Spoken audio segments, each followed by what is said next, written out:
anime Moyo Yusa. Anime ini bercerita tentang umat manusia dan iblis yang berperang selama bertahun-tahun. Dan akibat dari peperangan tersebut telah merugikan kedua belah pihak. Hingga akhirnya ada seorang Yusa yang berniat untuk langsung menyerang kastil Raja Iblis dan membunuhnya. Tapi nggak disangka, ternyata Raja Iblis yang dia temui ini adalah seorang cewek cantik yang cerdas banget. Terus, gimanakah kelanjutannya? Akankah Yusa berhasil mengakhiri perang tersebut? Oke deh, gak usah lama-lama lagi. Yuk langsung aja kita rebahan dan nikmati ceritanya. Tapi jangan lupa buat subscribe, like, dan komennya di channel ini. Diceritakan bahwa manusia dan iblis telah berperang selama bertahun-tahun. Sampai suatu saat, ada seorang Yusa yang mutusin buat langsung menyerang ke kastil Raja Iblis sendirian. Tapi nggak disangka, ternyata Raja Iblis yang dia temui adalah seorang cewek cantik berambut panjang dan bermata merah. Ditambah lagi, rupanya si Mao itu udah nungguin kedatangannya Yusa sejak lama. Namun penantiannya itu bukan buat gelut, melainkan buat diskusi dan negosiasi tentang perang panjang yang sedang terjadi. Si Yusa pun kaget banget dong. Dia nggak percaya sama perkataan Mao. Bahkan Yusa juga tetap waspada dan nggak mau buat diajak negosiasi. Tapi dengan sabar, si Mao pun ngejelasin tentang pandangannya terhadap perang tersebut. Dia bilang kalau akhir dari perang mereka bakalan berdampak besar buat semua aspek. Ditambah lagi, para bangsawan besar juga bermain di balik layar dan berusaha buat ngambil keuntungan sebanyak mungkin. Bahkan jika manusia menang dalam perang tersebut, pasti para iblis bakalan dijual dan dijadiin budak oleh mereka. Begitu pula sebaliknya kalau pasukan iblis yang menang. Maka dari itulah maupun ngajakin Yusa buat cari jalan keluar yang bisa kasih keuntungan yang sama buat manusia dan iblis tanpa saling merugikan. Karena sebenarnya si Mao ini juga pengen hidup damai tanpa peperangan. Dia pengen banget hidup bebas dan melihat pemandangan indah. Akhirnya setelah ngedengar penjelasan Mao tersebut, Yusa pun setuju buat kerjasama dan ikat kontrak sama dia. Mereka berdua mengikat janji untuk saling memiliki satu sama lain. Kemudian mereka pun memulai perjalanannya untuk mewujudkan dunia yang damai. Langkah pertama yang mereka lakuin adalah mengunjungi sebuah desa kecil di pinggiran kota yang bernama Desa Musim Dingin. Dan ternyata seorang kepala pelayan dari Mao udah nyiapin sebuah rumah yang ada di desa itu buat ditinggalin. Di sana Mao menyembunyikan identitasnya dan berpura-pura menjadi seorang bangsawan yang memiliki gelar sarjana. Dia mengenalkan dirinya sebagai sarjana merah. Dia memiliki rencana untuk memajukan desa itu dan meningkatkan bahan-bahan mereka. Caranya adalah dengan mengajari mereka bercocok tanam dengan metode yang jauh lebih efektif. Sehingga ladang mereka tuh bisa tetap subur dan gak kekurangan makanan sepanjang tahun. Sementara itu, rupanya si Mao udah meminta kepala pelayan buat nyebarin rumor tentang dia dan ngebikin alibi yang pas untuknya. Supaya kepala desa dan para penduduk di sana gak curiga kalau dia adalah Raja Iblis. Bahkan Mao juga menyuruh kepala pelayannya itu buat ngasih kabar ke orang-orang kalau saat ini Raja Iblis dan pahlawan udah saling bertarung habis-habisan dan mereka berdua terluka parah. Karena dengan kabar seperti itu, mereka jadi punya waktu lebih buat memperbaiki kehidupan para penduduk di desa tersebut. Terus malamnya, waktu Mao lagi mesra-mesraan sama Yusa, tiba-tiba ada suara kuda yang ngebikin mereka kaget. Dan tanpa pikir panjang, si Yusa pun langsung nengok ke kandang kuda buat ngecek keadaan di sana. Ternyata di dalam kandang itu ada dua orang kakak beradik yang lagi sembunyi. Kayaknya mereka adalah budak pekerja ladang yang kabur dari tuannya. Melihat hal tersebut, si Yusa pun gak percaya kalau perbudakan antar manusia benar-benar ada. Akhirnya Mao pun nolongin kedua budak tersebut dan ngasih mereka pakaian sama makanan. Terus karena kasihan, Mao pun nawarin mereka berdua buat bekerja sebagai pelayannya. Alhasil kepala pelayan pun setuju dan bersedia buat ngelatih mereka berdua. Lalu beberapa bulan kemudian, para petani kayaknya kesenangan karena hasil panen mereka melimpah dan ladangnya tetap subur. Bahkan mereka sampai ngebagiin hasil panennya itu ke si Mao. Akhirnya demi memajukan pertanian, Mao pun datang ke biara kota dan ngebawa senjata rahasianya. Dan sesampainya di sana, Mao langsung minta ke biarawat yang ada buat ngebikin sesuatu dari bingkisan yang dibawanya. Tapi nggak lama setelah itu, tiba-tiba kepala biara muncul dan langsung menampar Yusa sambil marah-marah. Ternyata itu adalah kesatria cewek yang dulunya satu party sama Yusa buat ngalahin Raja Iblis. Jadi dia tuh marah karena dulu Yusa tiba-tiba hilang dan ninggalin surat kalau dia mau pergi ngalahin Iblis sendirian. Terus gak lama setelah itu mereka dapat kabar kalau Yusa udah mati. Bahkan mereka semua dibagiin duit buat kompensasi dari kematiannya Yusa. Maka dari itulah si kesatria cewek ini milih buat pulang ke biara yang dulu udah ngelatih dia sejak kecil. Sedangkan si om pemanah dari party mereka milih buat keluar dari party dan melayanin kerajaan musim dingin. Sementara si penyihir cewek malah ngegalau dan mutusin buat pergi ke tanah iblis sendirian demi mencari Yusa. Setelah ngedengar cerita tersebut, Yusa pun jadi ngerasa bersalah. Lalu mau ngejelasin kalau si Yusa ini emang udah ngelawan Raja Iblis dan terluka parah. Waktu itu dia nggak sengaja ketemu sama Yusa dan ngelawatin dia sampai sembuh. Makanya sekarang Yusa bertugas buat ngawal Mao kemana-mana sebagai balas budi. Akhirnya si kesatria cewek pun paham dan langsung minta maaf ke mereka. Kemudian tanpa basa-basi lagi Mao pun segera nunjukin senjata rahasianya yang ada di dalam kotak. Rupanya itu adalah kentang. Karena kesatria cewek nggak pernah lihat kentang, dia pun jadi kebingungan. Namun pada saat yang sama, biarawati yang tadi dimintain tolong sama Mao tiba-tiba muncul sambil membawa sepiring makanan. Ternyata itu adalah kentang yang udah dimasak. Saat itu juga si kesatria cewek pun diminta buat nyicipin makanan itu. Dia pun kaget banget dong, karena ternyata olahan kentang itu enak banget. Setelah itu, Mao pun mulai ngejelasin tentang tujuannya datang ke sana. Dia pengen minta tolong ke mereka buat ngedirin biara di desa musim dingin dan sekitarnya. Terus Mao pun ngomong kalau itu adalah salah satu usahanya buat mewujudkan dunia yang damai tanpa peperangan. Mendengar penjelasan Mao itu, kesatria cewek pun langsung tersentuh. Bahkan dia sendiri yang mengajukan diri buat datang dan ngedirin biara di desa musim dingin tersebut. Lalu singkat cerita, malamnya Yusa kelihatan lagi beres-beres di kamarnya. Kayaknya dia berniat buat nyusulin si cewek penyihir temannya yang lagi berkelana di tanah iblis buat mencarinya. Tapi tiba-tiba aja Mao datang. Si Mao yang kelihatannya paham sama tujuan Yusa itu langsung ngizinin dia buat pergi. Bahkan si Mao juga ngebawain armor hitam dan catatan ke Yusa.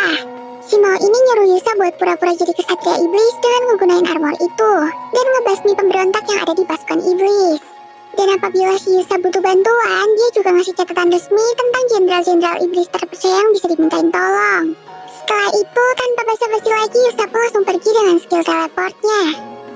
Lalu beberapa waktu kemudian, si kesatria cewek kemarin akhirnya datang ke desa musim dingin dan mulai tinggal bersama Mao di rumahnya. Bahkan dia juga mulai ngelatih para anak bangsaan lainnya cara berpedang. Kemudian gak lama setelah itu, Mao pun melakukan pertemuan dengan pedagang muda dari aliansi dan bernegosiasi. Jadi, si Mao ini tuh mau ngasih ide ke mereka cara buat nanam jagung dan ngemajuin daerah gersang yang gak bisa ditanamin apapun. Namun, pihak pedagang aliansi harus ngebantu Mao buat ngebangun dan menyokong kebutuhan itu. Setelah ngedengar penjelasan tersebut, si pedagang aliansi pun setuju dan jadi makin tertarik sama Mao. Bahkan sebelum pulang, dia sempat ngelamar Mao dan memintanya buat jadi pacarnya. Si Mao pun malu banget dong. Dia gak nyangka kalau bakalan dirayu sampai segitunya. Lalu karena Yusa udah pergi cukup lama, Mao pun jadi mulai khawatir. Tapi si kepala pelayan tahu kalau selama ini sebenarnya Yusa selalu pulang ke rumah dan ninggalin sepucuk surat buat Mao. Namun entah kenapa, si Yusa ini tuh kayak galau dan gak berani buat nemuin Mao. Dia ngerasa malu dan gak enak hati karena selama ini Mao selalu melindunginya. Bahkan dia gak pernah menyuruh Yusa buat bertarung. Sementara itu, pasukan manusia mengalami kekalahan dan gak berhasil merebut Pulau Cahaya yang saat ini dikuasai oleh bangsa iblis. Tapi ketika Yusa sampai di pinggiran kota gerbang yang ada di perbatasan, dia melihat ada beberapa kesatria manusia yang bertindak semena-mena.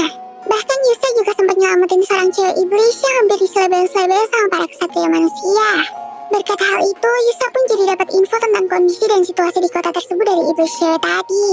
Dia jadi tahu kalau selama ini manusia telah memperlakukan bangsa iblis dengan cara yang sangat kasar dan gak manusiawi. Alhasil, karena udah gak tahan dengan semua perlakuan tersebut, Yusa pun mutusin buat turun tangan. Dia berniat buat masuk ke kota gerbang dan melakukan sesuatu pada mereka yang bertindak semena-mena. Sedangkan di sisi lain, tampaklah ratusan kapal yang dipimpin oleh Raja Kesatria Putih dan Raja Musim Dingin. Kayaknya mereka berencana buat menyerang Pulau Cahaya lagi. Tapi sayangnya, tiba-tiba aja ratusan kapal itu karam dan tenggelam karena serangan monster gurita raksasa. Hampir semua kapal dan awaknya meninggoy dan menghilang di lautan, termasuk si Raja Musim Dingin sendiri. Dia mati demi nyelamatin Raja Kesatria Putih dari serangan monster gurita tersebut. Karena kejadian itu, lagi-lagi pasukan manusia pun kalah telak dan gak berhasil merebut Pulau Cahaya. Akhirnya, Pangeran Musim Dingin pun ngerasa marah sama Raja Kesatria Putih yang gak becus buat mimpin pasukan. Namun bukannya aku salah, si Raja Kesatria Putih ini malah ngamuk dan balik nyalahin si pangeran. Akhirnya, Pangeran Musim Dingin pun ngambil alih tahta dan mutusin buat ngirim si kesatria cewek untuk memimpin ekspedisi keduanya ke Pulau Cahaya. Tapi di samping itu semua, si Raja Kesatria Putih kayaknya iri banget setelah tahu kalau ada seorang sarjana, biara, dan aliansi yang mensupport kerajaan Musim Dingin. Terus saat si kesatria cewek mau pamitan untuk pergi mimpin ekspedisi, Mao pun berusaha buat ngajakin dia berteman. Karena selama ini Mao sama sekali gak punya teman cewek satupun. Bahkan si Mao ini sampai ngebuka identitasnya sebagai Raja Iblis di depan kesatria cewek itu. Tapi gak disangka, ternyata si kesatria cewek ini sebenarnya udah tahu. Karena beberapa waktu lalu, Yusa pernah nemuin si kesatria cewek secara diam-diam dan nyeritain semuanya. Alhasil, kesatria cewek itu pun langsung berjabat tangan dan setuju buat jadi temannya Mao.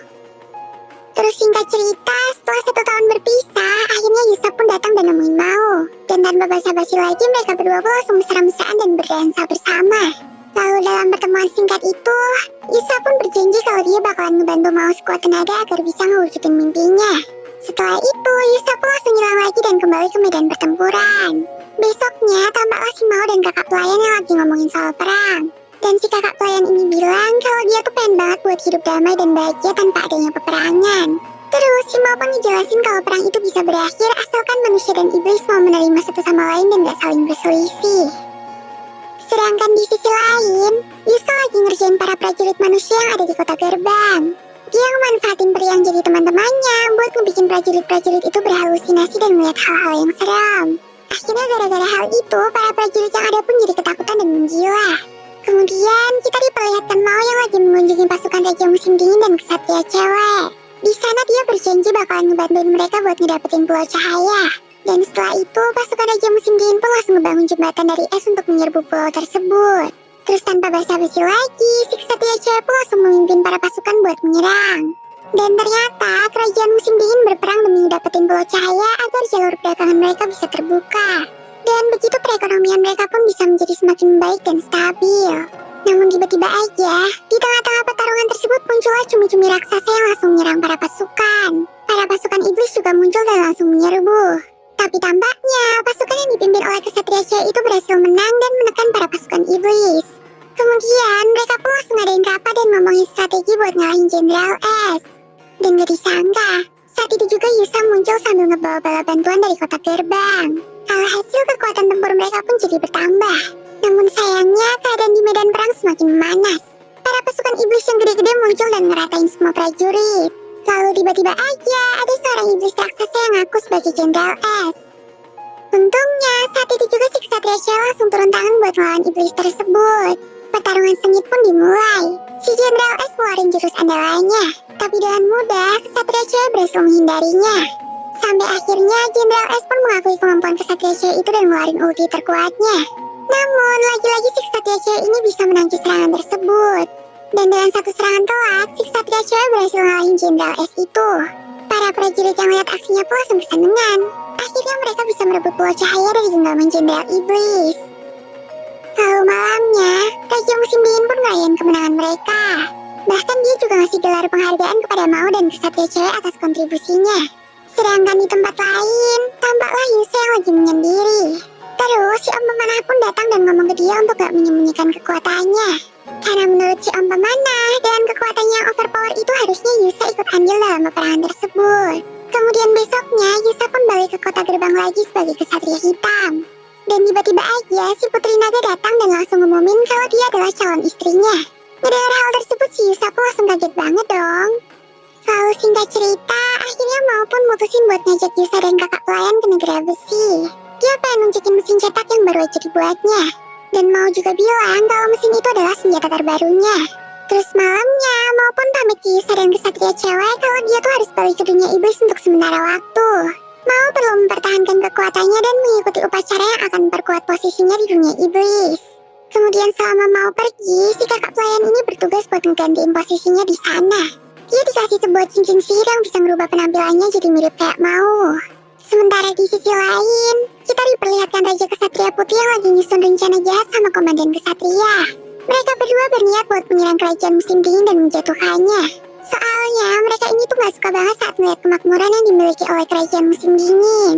Lalu gak lama setelah itu, tiba-tiba si pedagang muda dari aliansi datang buat nemuin Mao. Saat itu juga kakak pelayan pun langsung menyamar jadi Mao pakai cincin sihirnya. Tapi kayaknya penyamaran kakak pelayan itu gak berhasil buat mengelabui pedagang muda tersebut. Namun di saat yang tepat, tiba-tiba Yusa datang dan nyelamatin kakak pelayan itu. Dia langsung ngajakin si pedagang muda tersebut buat teleport ke daerah perbatasan. Yusa pengen nunjukin kota gerbang yang kini udah berkembang jadi kota metropolitan yang keren banget. Ditambah lagi, kota tersebut juga dikelola dan dijalankan oleh manusia dan iblis. Terus tiba-tiba aja si Putri Naga muncul dan nyiapin jamuan khusus buat mereka. Setelah itu Yusa pun janji kalau dia bakalan nunjukin bisnis kota gerbang tersebut ke si pedagang. Scene pun berganti. Tampaklah Mao yang lagi OTW ke makam kuno Raja Iblis yang terdahulu. Terus Mao pun ngomong sama kepala pelayan untuk langsung membunuhnya jika dirinya jadi menggila dan kehilangan kendali. Mendengar hal tersebut, si kepala pelayan pun langsung berjanji untuk memenuhi keinginannya itu. Sedangkan di tempat lain, kesatria cewek meminta Yusa buat menerimanya sebagai kesatrianya. Si kesatria cewek ini udah memantapkan hati untuk mengabdikan dirinya sama Yusa. Akhirnya, mau gak mau Yusa pun menerima permintaan kesatria cewek tersebut. Lalu pada saat yang sama, ada seorang utusan paus yang datang dan ngebawain surat penting buat kerajaan musim dingin. Surat tersebut berisi tentang metode pertanian dan hasil panen yang katanya gak sesuai dengan ajaran gereja dan roh cahaya. Maka dari itulah, mereka memaksa kerajaan musim dingin untuk menyerahkan sarjana merah tanpa perlawanan. Mendengar hal tersebut, Raja Musim Dingin pun langsung panik. Dia langsung pergi ke tempat Yusa dan ngabarin mereka. Tapi kayaknya Yusa dan kesatria cewek pun gak bisa nemuin jalan keluar buat masalah ini. Namun Yusa punya ide. Dia berniat untuk ngebiarin kakak pelayan menyamar sebagai sarjana merah dan menyerahkan dirinya kepada pihak gereja. Tapi setelah rombongan gereja keluar dari wilayah kerajaan musim dingin, Yusa akan segera nyelamatin si kakak pelayan. Dan begitu maka posisi kerajaan musim dingin dan Giara pun gak akan terancam. Mereka gak bakalan disalahin atas kejadian tersebut. Lalu keesokan harinya, kakak pelayan pun menyerahkan diri kepada utusan gereja. Dan tanpa curiga, para utusan itu pun langsung menangkap kakak pelayan. Bahkan mereka juga menyiksa si kakak pelayan di hadapan orang banyak. Parahnya lagi, para utusan tersebut juga benar-benar mencambuk kakak pelayan sampai berdarah-darah. Para penduduk yang nontonin kejadian itu pun ngerasa gak tega. Bahkan mereka sampai menutupi mukanya biar gak ngeliat kejadian tersebut. Terus ketika si kakak pelayan dapat kesempatan buat ngomong, dia pun nyeritain tentang masalah keluarganya yang benar-benar hancur ketika menjadi seorang budak. Tapi dia diselamatin oleh seseorang dan dapat kesempatan buat memperbaiki hidupnya sebagai seorang manusia. Alhasil, berkat ceritanya si kakak pelayan itu, para penduduk pun jadi berbalik menyerang utusan tersebut. Mereka langsung lemparin utusan itu pakai batu. Namun, salah satu dari prajurit utusan yang ada di sana berniat buat langsung mengeksekusi kakak pelayan. Tapi pada saat yang tepat, tiba-tiba aja Raja Musim Dingin datang dan mencegahnya. Dia pun langsung nyuruh kesatria cewek buat ngebawa si kakak pelayan. Dan saat itu juga, Raja Musim Dingin pun langsung mengumumkan bahwa utusan gereja tersebut udah korupsi dan menerima suap di hadapan para penduduk. Setelah itu, dia pun langsung memberi gelar santa kepada si kakak pelayan. Utusan itu pun langsung mengancam kerajaan Musim Dingin atas tindakannya dan pergi meninggalkan mereka. Beberapa waktu kemudian, kerajaan-kerajaan selatan pun ngadain rapat bersama dan memutuskan untuk mengakhiri perbudakan. Mereka pengen mengurangi pajak agar para penduduk bisa lebih mudah buat bermigrasi ke wilayah selatan. Scene pun berganti. Kita diperlihatkan si pedagang muda yang berencana buat menaikkan harga gandum di kerajaan pusat. Dia mulai dari ngebeli gandum yang dijual para bangsawan dengan harga mahal. Sedangkan kerajaan selatan udah mulai memasang tarif perdagangan bagi kerajaan pusat yang pengen ngebeli bahan makanan dari mereka. Terus tiba-tiba aja Putri Naga datang ke dunia manusia dan nemuin si pedagang muda. Dia berniat buat ngebeli garam di dunia manusia karena stok mereka di dunia iblis sudah semakin menipis. Lalu pada saat yang sama, tampaklah Yusa yang lagi meminta Raja Musim Dingin buat menunda perang yang baru aja dideklarasikan sama kerajaan pusat. Karena mereka ngerasa gak setuju dengan tarif dan pajak perdagangan yang baru aja ditetapkan. Dan benar aja, tiba-tiba si Raja Musim Dingin dapat kabar kalau ada sekelompok pasukan dari dunia iblis yang muncul. Kayaknya pasukan iblis biru itu adalah pasukan iblis yang dimaksud oleh si Putri Naga. Dan tampaknya pasukan iblis tersebut berniat buat menyerang dari arah selatan. Akhirnya, tanpa basa-basi lagi, Yusa pun segera menuju ke sana buat ngecek keadaan. Dia berencana buat menghadapi pasukan iblis biru itu sendirian. Sedangkan di makam Raja Iblis kuno, akhirnya Mao pun terbangun dengan kondisi dirasuki oleh roh Raja Iblis yang terdahulu. Lalu pada saat itu juga, kepala pelayan pun langsung berusaha buat menyadarkannya. Tanpa pikir panjang, si kepala pelayan pun langsung menyerang Mao dengan kekuatannya. Tapi dengan mudah, Mao bisa langsung menghalau serangan itu pakai teriakannya. Kemudian Mao pun segera ngeluarin pedangnya buat menghadapi kepala pelayan. Namun saat bertarung, si kepala pelayan terus mencoba buat nyadarin Mao dan memintanya untuk gak lepas kendali. Sayangnya itu semua gak mempan. Si Mao malah langsung menyerang kepala pelayan sampai tangannya putus. Sementara di tempat lain, Yusa ketemu sama si penyihir perempuan yang langsung ngasih info ke dia dengan instan. Lalu, si penyihir itu pun nyuruh Yusa buat ngehancurin penghalang sihir yang ngebagi dunia manusia dan dunia iblis. Tapi tiba-tiba aja ada sebuah badai besar yang menerjang Yusa. Akhirnya, dengan susah payah Yusa pun mencoba buat ngeluarin petir tepat di portal dua dunia tersebut. Dan pada saat itu juga muncullah gempa bumi hebat yang menerpa mereka. Kemudian dengan cepat, Yusa pun langsung terbang ke dunia iblis lewat lubang yang tercipta dari serangannya tadi. Lalu, dia pun akhirnya sadar kalau ternyata dunia manusia dan iblis itu masih ada dalam satu planet yang sama. Dan tanpa pikir panjang lagi, Yusa pun segera pergi ke kastil Raja Iblis dengan kecepatan penuh. Kemudian pada saat yang sama, tampaklah kepala pelayan yang lagi memohon sama Mao untuk diampuni nyawanya. Namun Mao malah menerjangnya dan melemparnya ke lantai. Tapi untungnya, kepala pelayan berhasil lepas dari cengkraman Mao dan berlari keluar dari makam kuno tersebut. Hingga akhirnya, Yusa pun berhasil masuk ke kastil Raja Iblis dan masuk ke dalam makam kuno itu. Di sana Yusa pun bertemu dengan Mao yang lagi kerasukan iblis. Lalu, Mao yang kehilangan kendali itu pun langsung menyerang Yusa pakai sabitnya. Namun si Yusa berhasil menahan serangan tersebut pakai tangannya. Yusa pun berusaha buat nyadarin Mao dengan menyentuhkan kepala mereka. Dan pada saat itu juga langsung terjadi ledakan yang sangat besar. Tapi tampaknya Yusa gak berhasil buat nyadarin Mao. Kali ini Mao berhasil mencekik Yusa dengan tangannya. Namun Yusa masih gak menyerah. Dia berusaha buat lepas dari genggaman Mao dan langsung memeluknya. Terus Yusa pun mencoba buat ngingetin Mao tentang janji mereka berdua. Akhirnya berkat perjuangan Yusa tersebut, Mao pun berhasil lepas dari pengaruh roh iblis itu dan kembali normal. Singkat cerita, akhirnya mereka berdua pun berhasil menghentikan peperangan antara manusia dan iblis. Bahkan Mao dan Yusa mampu menyatukan kedua ras tersebut dan dunia pun kembali menjadi damai. Nah, inilah akhir dari anime Mao Yusa versi kucing rebahan. Moga-moga bisa menghibur kalian ya. Oke deh, sekian dulu ya videoku kali ini.